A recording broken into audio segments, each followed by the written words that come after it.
మాతృదేవోభవ పితృదేవోభవ అంటారు, తర్వాత ఆచార్య దేవోభవ. మనకు తల్లిదండ్రులు మనం ఏదన్నా ఉన్నతికి ఎదుగుదగిన మనం ఎదుగుదలను నిస్వార్థంగా ప్రేమించి మన యొక్క ఉన్నతిని కోరుకునేది తల్లిదండ్రులు.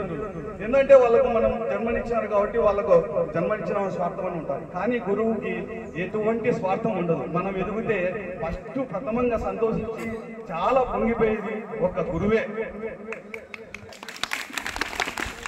అటువంటి గురుత్వాన్ని ఈ విద్యార్థులందరూ మనిషికొని మనం మనిషి యొక్క జన్మ ఏంటంటే మన యొక్క కర్తవ్యం.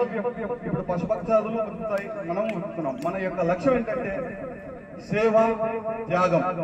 ఈ రెండు మనిషి జీవితంలో అలవర్చుకోవాలి. ప్రతి ఒక్కరు చిన్నప్పటి నుంచే అది మొక్కై వంగని మానై వంగదనే ఉద్దేశంతో చిన్నప్పటి నుంచే మనం సేవాగుణం అలవర్చుకోవాలా.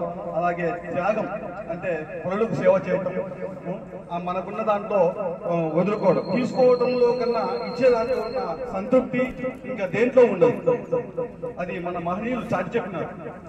అలా రాధాకృష్ణన్ గారి జయంతిని స్మరించుకుంటూ ఆయన చేసిన అంటే గురువు అంటే ఆయన అత్యున్నత స్థానం ఇచ్చాడు గురువుకు రాధాకృష్ణన్ గారు.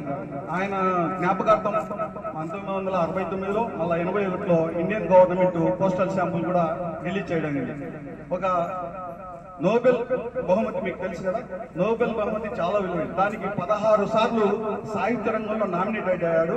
అలాగే శాంతికి 11 సార్లు నామినేట్ అయ్యారు. కానీ కొన్ని రాజకీయ కారణాల వల్ల ఆయనకు ఆ నోబెల్ శాంతి బహుమతి రాకపోవడం జరిగింది. ఆయన ఇండియన్ ఫిలాసఫీ అంటే గ్రేట్ పుస్తకం రచించాడు. ఆయన తత్వవేత్త, జ్ఞాని, దార్శనికుడు.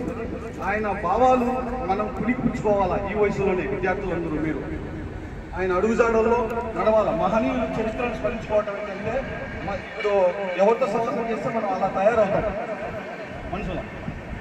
ఎప్పుడు మనం మంచి వాళ్ళతోనే సహాయం చేస్తాం, మంచి వాళ్ళనే స్మరించుకుంటూ ఉండాలి. గురువు కృతజ్ఞత ఇప్పుడు ఈ రోజు ఒకరోజు సంవత్సరంలో ఒకరోజు జరుపుకొని గురువు కృతజ్ఞత చెప్పడం కాదు.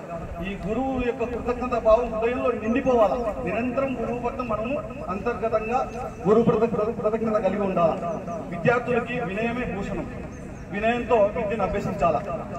సంస్కారవంతమైన ఉన్నత విలువలతో కూడిన విద్యను మీరు అలవర్చుకోవాలి పిల్లప్పటి నుంచి. ఏది మంచి ఏది చెడ్డ అని. అలాగా మీరు ఉన్నత స్థితికి ఎదగాలని, మీ భవిష్యత్తు బంగారు భవిష్యత్తుగా ఉండాలని ఆశిస్తూ సెలవు తీసుకుంటున్నాను. జై హింద్, జై భారత్.